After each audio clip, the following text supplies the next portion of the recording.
YouTube. Hello ladies and gentlemen, welcome back to my channel. My name is Mikey Cologne, and if you're tuning in, I do appreciate it. I know everybody has busy lives, and if you're taking your time out of your day to watch me for 5 or 10 minutes, thank you very much. It does mean a lot. Right, today I'm going to talk to you about a fragrance from the House of Nobile 1942. Before I get going, I don't see a lot of people talking about this house. And let me tell you something.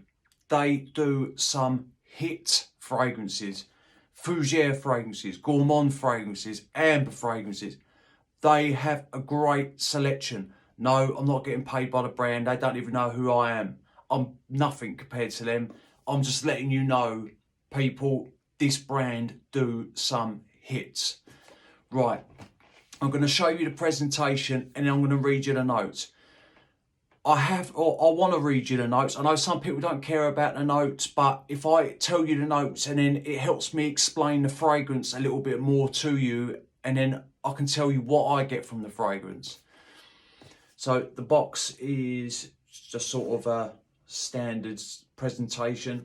You've got a little logo on the side, name of the house on the front, 75ml bottles. Eau de Parfum concentration.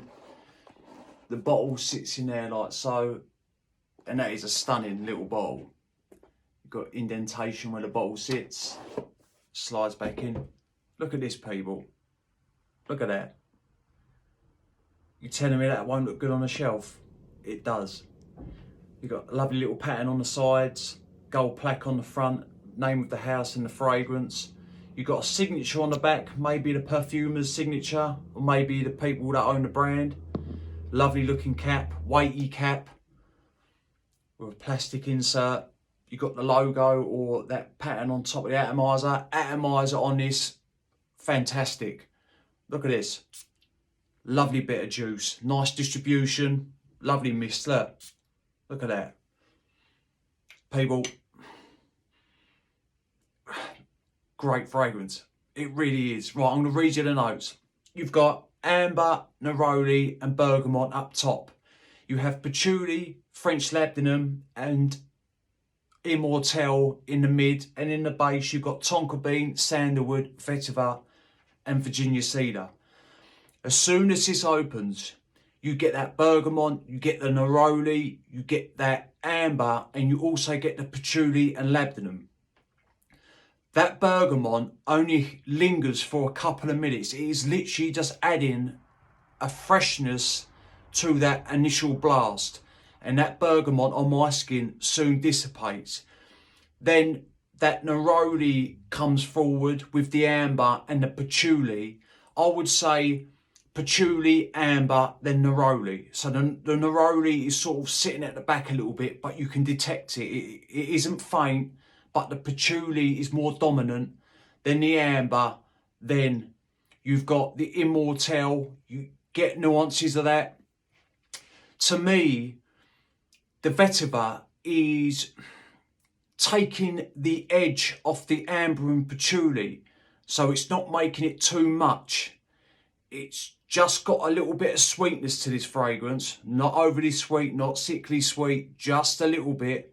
But mixed in with that neroli, like I say, that vetiver to me is taking the edge off the patchouli and the amber. So it's toning down the sweetness to it a little bit, and it's giving it a woodsy undertone.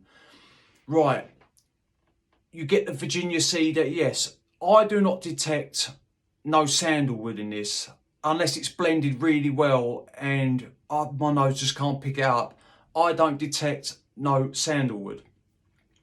But like I say, the vetiver, yes. The immortelle, you get nuances of that. The labdanum, yes. So this is, it opens fresh, sweet, a little bit warm, not overly sweet, just right for this type of fragrance. And that is basically the composition of the fragrance. Blended well, it is smooth, there's no rough edges, it isn't harsh. It is well done. It really, really is. Later on, after a couple of hours, that amber and patchouli show its face a little bit more, and that neroli is just starting to die out a little bit, so it is sitting way at the back. And then you've got that Virginia cedar, so you've got a nice woodsy undertone with the patchouli and amber and the labdanum. Right, this is not a beast mode fragrance, but I think if it was beast mode, I think it would ruin this. It doesn't have to be beast mode, it just smells fantastic. I think this is an all year round fragrance, and I'll get to that in a second. Right, moderate projection for the first hour and a half, then it sits a bit closer to the skin. You've probably got a 10 to 12, a foot, maybe 10 to 12 inch foot, maybe scent bubble, and then that lasts for the next few hours. About the 4.5 to 5 hour mark, it's a skin scent on me. Right. This would be perfect if you was going out to dinner, summer evening at a bar, sitting in a beer garden. If you work in an office, just don't overspray it, obviously, because it's got amber and patchouli in it, and some people might think that's a little bit too much.